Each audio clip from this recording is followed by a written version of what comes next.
Welcome to easy economics. चलिए start करते हैं। इस वीडियो में हम डिस्कस करेंगे चेंज इन डिमांड, यानी डिमांड का जो चेंजेस आ रहे हैं। अब डिमांड के चेंजेस दो रीजन से होते हैं। Change due to the change in price of the commodity.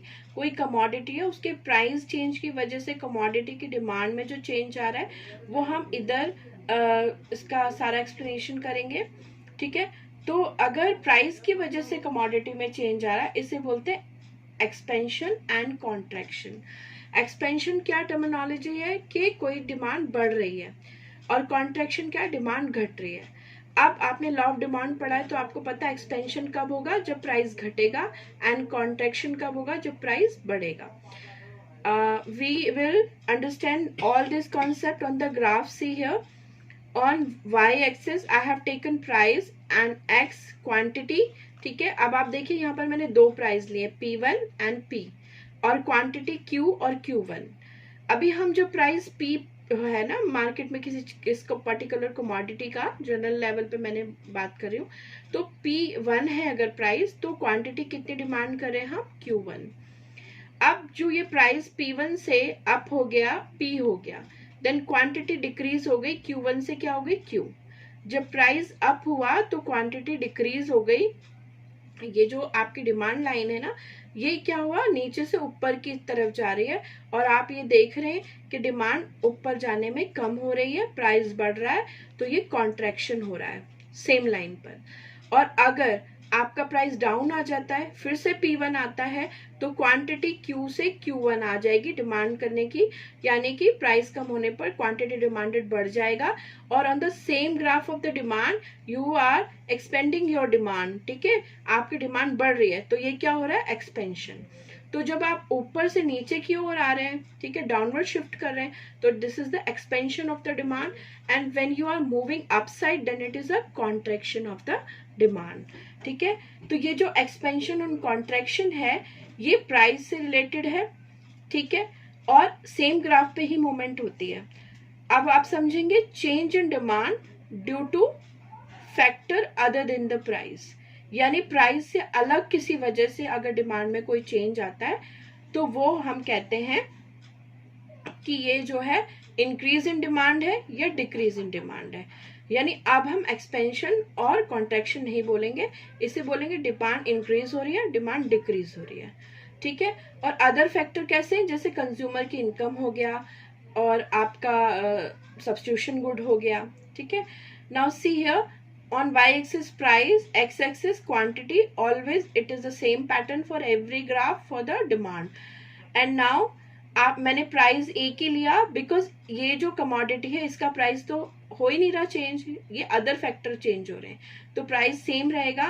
Quantity 1 इसी प्राइस पे डिमांड हो रही थी, और क्वांटिटी Q1 भी इसी प्राइस पे डिमांड हो रही है। सेम प्राइस पे क्वांटिटी डिमांडेड ग्रो कर गया, तो क्या हुआ, आप सेम ग्राफ पे तो रहे ही नहीं, आपको तो आगे मूव करना पड़ गया। ठीक है, तो अगर प्राइस के अलावा किसी और वजह से डिमांड में इंक्रीज हुआ है, तो आप अपने जो ग्राफ पे थे ना, उससे आप आगे वाले ग्राफ पे शिफ्ट होंगे, राइट वर्ड शिफ्ट हो जाएंगे, और एक नया ग्राफ आ जाएगा डिमांड के लिए सेम प्राइस पे। और अगर ऐसा हुआ कि डिमांड घट गई है लेकिन प्राइस में कोई चेंज नहीं है, तो आप ऊपर वाले ग्राफ से नीचे वाले डाउनवर्ड शिफ्ट हो जाएगा, लेफ्टवर्ड शिफ्ट करेंगे आप।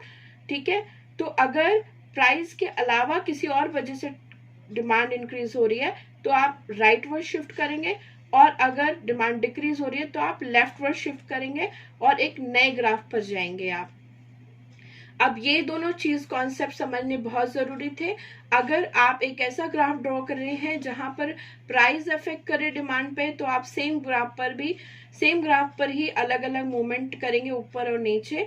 और अगर आप जो है प्राइस से अदर फैक्टर से अफेक्टेड हो रही है डिमांड, तो आप नए ग्राफ पे जाएंगे या पीछे वाले ग्राफ पे ही लौट आएंगे। ये इंक्रीज डिमांड और डिक्रीज डिमांड होगा। ठीक है, और जो कीवर्ड्स आपको याद रखने हैं, when your demand for a particular commodity affected by a price, then it is a expansion or contraction, and when it is affected by other than the price, then it is increase in the demand or it is decrease in the demand. ठीक है, I hope ये concept समझ में आया होगा। और ये बहुत ध्यान देने वाला बात है, क्योंकि आप जब किसी चीज़ का ग्राफ बनाएंगे तो आपको पता होना चाहिए कि किस वजह से अफेक्ट हो रही है और मुझे कौन सा ग्राफ बनाना है। ठीक है, चलिए मूव करते हैं नेक्स्ट स्लाइड पर। अब हम बात करेंगे एक्सेप्शन ऑफ डिमांड, यानी कि जहां पर एक्सेप्शन क्या होते हैं, जो बिल्कुल अलग अपवाद होते हैं, यानी डिमांड वहां पर लॉ ऑफ डिमांड वर्क नहीं कर रहा। ठीक है, law of demand not work here. वो कौन कौन से पॉइंट्स है जहां पर डिमांड जो है लॉ के अकॉर्डिंग नहीं चलती, यानी प्राइस से अफेक्ट नहीं होती इनवर्सली, वो क्या होंगे? सी, स्टेटस सिंबल। अगर कोई चीज हमारा स्टेटस सिंबल है, हमने सिर्फ इसलिए खरीदा है, तो अगर उसका प्राइस ज्यादा भी होगा फिर भी हम डिमांड जो है डाउन नहीं करते। ठीक है, क्योंकि वो हमने शो पर्पज से खरीदा है। अब मैं आपको एक एग्जांपल दे रही हूँ कि जैसे कि अगर आपने देखिए so many models of the cars here, पर आपने कोई ऐसा मॉडल खरीदा है जो काफी जो है कीमत है का है, और ऐसे में अगर उसका प्राइस ज्यादा भी हो जाता है फिर भी आप खरीदते ही हो, क्योंकि आपको वो स्टेटस सिंबल की वजह से खरीदना है। ठीक है, नेक्स्ट क्या है? एक्सपेक्टेड टू बिकम स्केयर, यानी कि कोई चीज का आपको ये लग रहा है कि स्केयरसिटी है, यानी कि कमी है किसी चीज की होने वाली निकट भविष्य में, तो ऐसे में क्या होगा, फिर भी आप उसको क्या करते हो, क्योंकि आपको लग रहा है कि भविष्य में कमी पड़ जाएगी, तो अभी प्राइस में कोई भी डाउन नहीं हो रहा, अप नहीं हो रहा, फिर भी आप उसे ज्यादा खरीदोगे। अब इसका एक एग्जाम्पल हम लेते हैं कि अभी कुछ समय पहले क्या था, ऐसा अफवाह फैली थी कि जो सॉल्ट है उसकी कमी होने वाली है, यानी उसका स्टॉक कम है, तो ऐसे में लोगों ने भर भर के रखना शुरू कर दिया, जबकि प्राइस में कोई भी चेंज नहीं था। उसके बाद क्या है, अगर कोई गुड फैशन का है, फैशन का क्या है कि अगर कोई, ये इरा ऑफ फैशन है, आपको पता ही है, और जो है फैशन मस्ट है, मतलब हम देख रहे हैं लोग बहुत ज्यादा फैशन के प्रति आकर्षित होते हैं, तो ऐसे में अगर कोई चीज फैशन की है तो प्राइस ज्यादा होने पर, और जनरली ऐसा होता है कि फैशनेबल गुड्स जो है ज्यादा प्राइस की होती है और फिर भी उनकी डिमांड ज्यादा है, एकदम लॉ ऑफ डिमांड वर्क ही नहीं करता उस पर। और नेसेसिटीज क्या है कि बहुत चीज किसी चीज की रिक्वायरमेंट है, तो फिर क्या होता है कि जैसे मेडिसिन है, ऐसे में क्या है कि बहुत ही ज्यादा नेसेसिटी की चीज है, अगर प्राइस फ्लक्चुएट भी करता है फिर भी डिमांड पे असर नहीं आता। फिर इमरजेंसी सिचुएशन है, इमरजेंसी सिचुएशन है तो भी लॉ डिमांड वर्क नहीं करता प्रॉपरली, बिकॉज लाइक अगर वॉर सिचुएशन है तो ऐसे में क्या होता है कि लोग जो है चीजों को स्टोर करना चाहते हैं, महंगी होने पर भी खरीदना चाहते हैं। लाइक अभी मैं बता दूं आपको, जैसे कोरोना इमरजेंसी है, ऐसे में क्या हो रहा है कि लोग ना सिर्फ अपने आसपास से ही चीजें खरीद सकते हैं। अब ऐसे में अगर किसी चीज का प्राइस अब भी जाता है, फिर भी क्या है, हमारे पास फ्लेक्सिबिलिटी नहीं है कि अदर मार्केट से हम खरीद लें या होलसेल में जाके हम खरीदें, तो हमको फिर भी वो खरीदनी पड़ेगी, तो ये इमरजेंसी सिचुएशन है। हालांकि ये चीज हमें देखने को नहीं मिल रही, बिकॉज गवर्नमेंट का कंट्रोल बहुत अच्छा है इस टाइम पे। ठीक है, अब नाउ मिसलेनियस वेदर कंडीशन।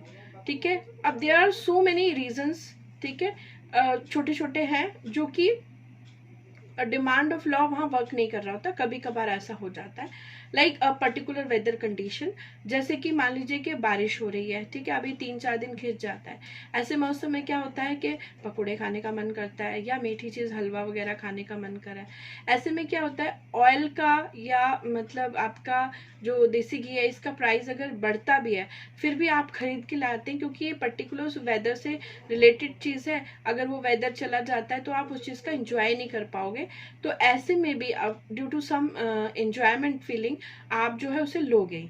इसके अलावा अगर विंटर सीजन आ जाता है और जो है उस सीजन में आपको पता है कि वुलन क्लॉथ की रिक्वायरमेंट बहुत बढ़ जाती है, और ऐसे में और उसका प्राइस भी हाइक करता है और फिर भी लोग खरीदते हैं, यानी कि बिल्कुल वो तो निगेटिव इफेक्ट हो ही नहीं रहा, पॉजिटिव इफेक्ट हो रहा है, प्राइस भी राइज हो रहा है और वेदर कंडीशन की वजह से क्या हो रहा है, डिमांड भी राइज हो रही है। तो लॉ ऑफ डिमांड एक बहुत ही इंपॉर्टेंट चीज है, जनरली यही वर्क करता है, but some of the condition are there in the market where it is not working. अब ये वर्क नहीं कर रहा, कैसे? Because this they make the law unaffected, इन रीजंस की वजह से लॉ पूरी तरह अनअफेक्टेड हो गया है, ये अपोजिट वर्क करने लग गया है। मीन्स वैसे तो डिमांड और प्राइस का इनवर्स रिलेशन है, लेकिन अब तो ये पॉजिटिव रिएक्ट करने लग गया है। ठीक है। उसके बाद प्राइस राइज हो रहा है, फिर भी डिमांड राइज हो रही है, तो ये पॉजिटिव रिएक्ट कर रहा है। ठीक है। नाउ आई होप कि सबको समझ में आया होगा, और आप प्लीज़ इसको ध्यान से सुनिएगा, समझिएगा, नोट्स भी बनाइएगा। और now I am ending my video, और have a good day. Thanks for watching the video.